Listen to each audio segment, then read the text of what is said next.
ഇൻസ്റ്റാഗ്രാമിലൊക്കെ trending ആയിക്കൊണ്ടിരിക്കുന്ന ഇഫ chicken പേര് കേട്ടപ്പോൾ ഞാൻ വിചാരിച്ചു ഒരുപാട് മെനക്കേണ്ടി വരുന്നു. പക്ഷേ സൂപ്പറാണ്, സിമ്പിളാണ് കേട്ടോ. ഉണ്ടാക്കി നോക്കാനായിട്ട് അടിപൊളിയാണെടോ. അപ്പോൾ ഒന്ന് ട്രൈ ചെയ്ത് നോക്കിയാലോ? അടിപൊളി. ഇതുണ്ടാക്കാൻ വേണ്ടിയിട്ട് അധികം എല്ലില്ലാത്ത പീസസ് എടുക്കുക. ജസ്റ്റ് ഇടുക്കൽ വെച്ചിട്ട് ഞാൻ കഴുകി എടുത്തിട്ട് ഒന്ന് കുത്തി എടുത്തിട്ടുണ്ട് കേട്ടോ. അപ്പോൾ ഒന്ന് പരന്ന് കിട്ടും. ഇനി ഇന്ന് ഫോർക്ക് വെച്ചിട്ട് ഒന്ന് ഹോൾസ് ഇട്ട് കൊടുക്കുക. ഇനി ഇതിലേക്ക് ആവശ്യത്തിനുള്ള മസാലകളൊക്കെ നമുക്ക് ഇഷ്ടമുള്ള മസാല ചേർത്ത് കൊടുക്കുക. മഞ്ഞൾപ്പൊടി, ഉപ്പ്, ചെറുനാരക നീര് അല്ലെങ്കിൽ വിനാഗിരി, മുളക് പൊടി, തൈര്, ഇഞ്ചി വെളുത്തുള്ളി പേസ്റ്റ്, കുരുമുളക് പൊടി, ഗരം മസാല എല്ലാം കൂടി ചേർത്തിട്ട് ഒരു 4-5 മണിക്കൂർ അങ്ങോട്ട് മസാലയൊക്കെ തേച്ചിട്ട് അങ്ങോട്ട് റെസ്റ്റ് ചെയ്യാൻ മാറ്റി വെക്കുക കേട്ടോ. അപ്പോഴേക്കും നന്നായിട്ട് മസാലയൊക്കെ പിടിക്കും. കുറച്ച് ചില്ലി ഫ്ലേക്സും കൂടി ഇതിന് മേളിലേക്കായിട്ട് ഇട്ട് കൊടുത്തിട്ടുണ്ട്. ഒരു 5-6 മണിക്കൂർ കഴിഞ്ഞതിന് ശേഷം രാവിലെയാണ് ഇത് മസാല തേച്ച് വെച്ചിട്ടുണ്ടായിരുന്നത്. ഇപ്പോൾ വൈകിട്ടാണ് ഉണ്ടാക്കിയെടുക്കുന്നുണ്ട്. ഒരു പാനിലേക്ക് കുറച്ച് ബട്ടർ ഇട്ട് കൊടുക്കുന്നുണ്ട്. ബട്ടർ കരിഞ്ഞു പോകാതിരിക്കാൻ വേണ്ടിയിട്ട് കുറച്ച് വെളിച്ചെണ്ണയും കൂടി ചേർത്ത് കൊടുക്കുന്നുണ്ട്. ഇനി തീ ഒന്ന് മീഡിയം ഫ്ലെയിമിൽ ഇട്ടിട്ട് നമുക്ക് ചിക്കൻ്റെ പീസസൊക്കെ ഇതിലേക്ക് ഇട്ട് കൊടുക്കാം.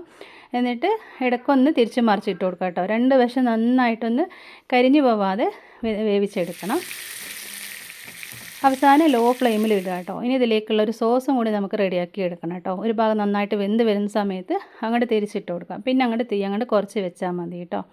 മസാലയൊക്കെ നന്നായിട്ട് പിടിച്ച് കിട്ടും. നമുക്കൊരു ഫോർക്ക് കൊണ്ട് മസാല തേച്ച് കൊടുക്കുന്ന സമയത്തൊന്ന് ഇങ്ങനെ കുത്തിട്ട് കൊടുക്കുകയാണെങ്കിൽ. മയണൈസിലേക്ക് 2 സ്ലൈസ് ചീസ് എടുത്തിട്ടുണ്ട്. കുറച്ച് പാല്, കുറച്ച് ഫ്രഷ് ക്രീം, ഒരു പിഞ്ച് ഉപ്പും കൂടി ഇട്ട് കൊടുക്കുന്നുണ്ട് കേട്ടോ. ഞാൻ ഇതിലേക്ക് ഷുഗർ ചേർത്തിട്ടില്ല. മയണൈസ് ഇല്ലെങ്കിൽ 2 മുട്ടയുടെ വൈറ്റ് എടുത്താൽ മതി. എന്നിട്ട് ചെറിയ പീസസ് ഉണ്ട് ആ ഒരു ചീസിൻ്റെ. അതൊന്ന് മെൽറ്റാൻ വേണ്ടിയിട്ട് തീ നന്നായിട്ട് കുറച്ച് വെച്ചിട്ട് ഒരു 5 മിനിറ്റ് അങ്ങനെ വെക്കുന്നുണ്ട് മൂടിയിട്ട്. എന്നിട്ട് ഒരു 5 മിനിറ്റ് കഴിഞ്ഞതിന് ശേഷം നമുക്ക് തീ അങ്ങോട്ട് ഓഫ് ചെയ്യാം കേട്ടോ. ഒരുപാട് ഹൈയിൽ കത്തിക്കേണ്ട, ലോ ഫ്ലെയിമിൽ വെച്ചാൽ മതി. അപ്പോഴേക്ക് ചീസൊക്കെ മെൽറ്റായിട്ട് ക്രീമൊക്കെ നന്നായിട്ട് അതിൽ പിടിച്ചിട്ടുണ്ടാവും. ബെസ്റ്റ് കോമ്പിനേഷനാണ് പൊറോട്ട അല്ല ചപ്പാത്തി, ബ്രെഡ് അങ്ങനെയൊക്കെ ആയിട്ട് കഴിക്കാം കേട്ടോ. ഞാൻ പൊറോട്ട നന്നായിട്ട് മൊരിപ്പിച്ചെടുത്തിട്ടുണ്ട്. ചെറുതായിട്ടൊന്ന് ചൂടാറിയതിന് ശേഷം നമുക്കിനി പൊറോട്ട ഇതിൽ മുക്കിയിട്ട് നന്നായിട്ട് അങ്ങോട്ട് പൊതിഞ്ഞിട്ട് അങ്ങോട്ട് കഴിക്കാം കേട്ടോ. ഒരു രക്ഷയില്ല, അടിപൊളി ടേസ്റ്റാണ് കേട്ടോ.